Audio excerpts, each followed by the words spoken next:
So this has been really interesting. I'm at Audio Connection in Verona, New Jersey. It's one of my favorite stores. John Rutan runs this place. He is amazing. He's just, I'm speechless at his knowledge.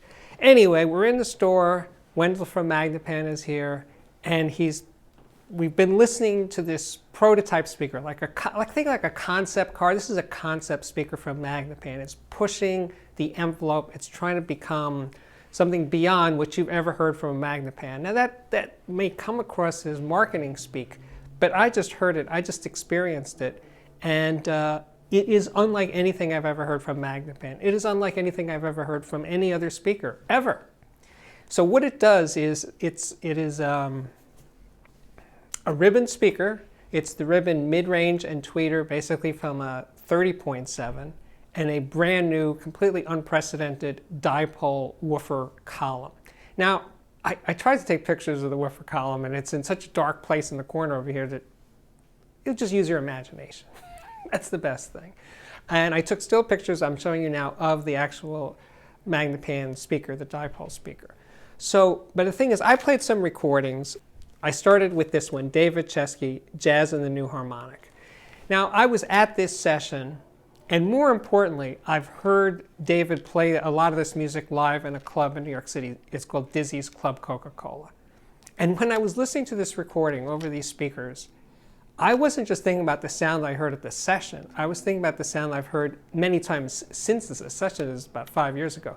In the last year or two, I've heard David play this live in clubs. And this was more like hearing the sound in the club. It had this live quality, this very, very, very dynamic, very open, very spacious. The high frequencies were dense, not just high, but just had weight, soul, kind of, the cymbals sounded like brass cymbals.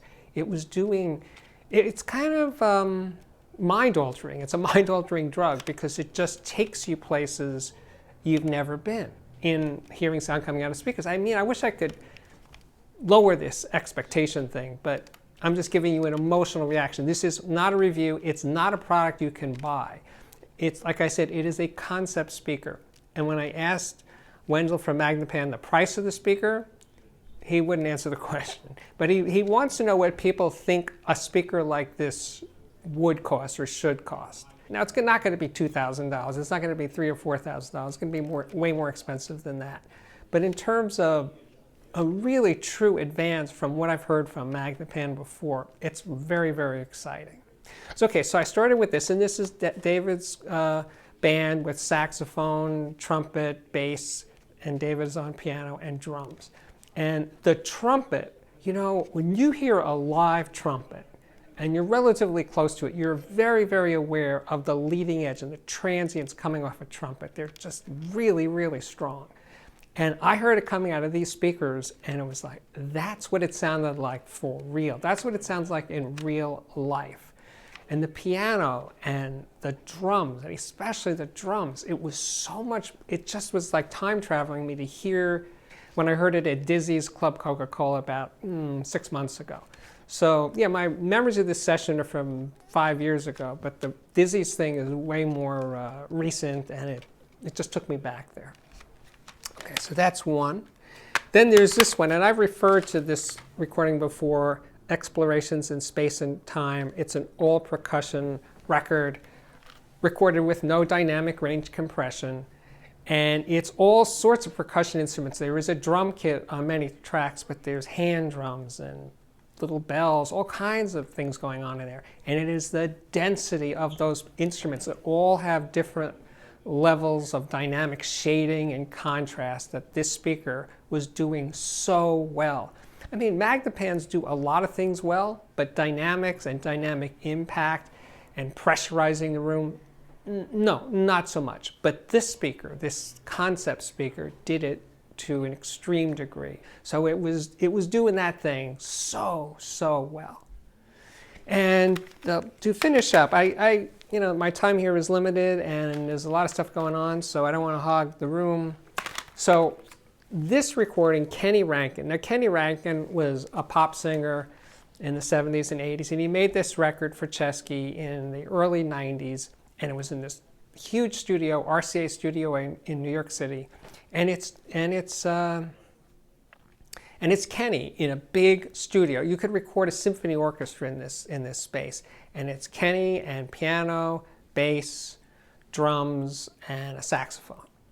And when I was listening to this recording over these speakers, it was unlike hearing it in speakers. It was traveling back through time to that session. That's 30 years ago.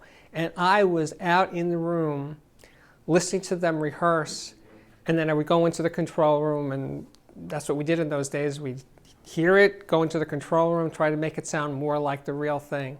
But this had that thing of putting Kenny Rankin in that huge studio. It had to be 80, 90 feet long, maybe 45 feet wide and 30 feet high. Big studio with walls that could move, and you could change the acoustics of the room.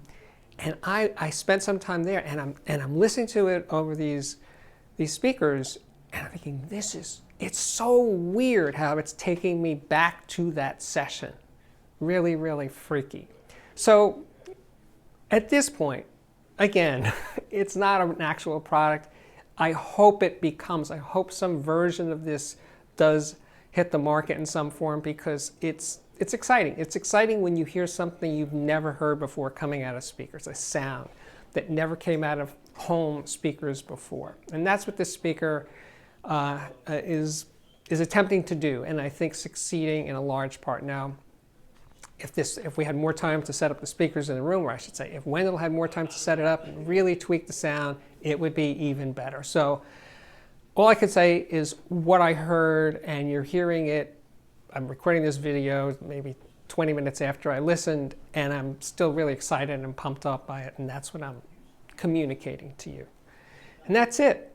My name is Steve Guttenberg. This is the Audiophiliac Daily Show, coming to you from Audio Connection in Verona, New Jersey. If you're in the tri-state area and you're into hi-fi, you should come and check out this store, Audio Connection.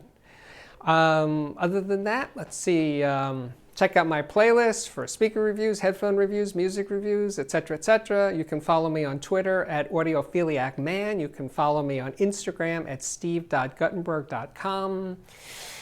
And that's it.